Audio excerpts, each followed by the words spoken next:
Hello, my name is Andrew McLeod, and I'll be talking to you about perceptually informed chord label evaluation, which was joint work with my colleagues at EPFL.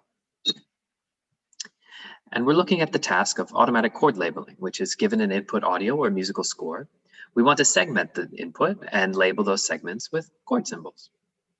Now, existing evaluations use a binary accuracy metric that assigns an equal penalty to any type of error. But what we want to do is penalize mistakes more appropriately according to the task at hand. So for this, we look at spectral pitch similarity, which has been shown to correlate highly with perceptual similarity. And we implement a metric based on that takes chord labels having a root, a chord type, and an inversion. We evaluate our metric on a corpus of Mozart piano sonatas, which have been automatically labeled by a model.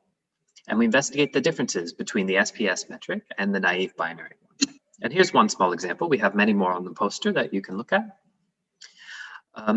where we see that the ground truth chords are a D followed by an A7, and the model outputs reasonably okay chords, with the biggest mistake being the two A's in the first bar.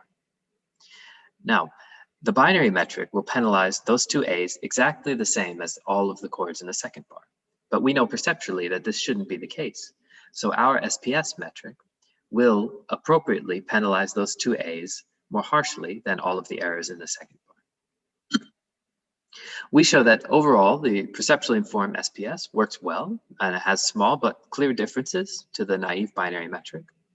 And we would just say that, according to the task at hand, you should think about what the metric you should use. And if it's a perceptual task, you should use this SPS-based metric. And we'll be happy to talk to you more about it at our poster. Thank you.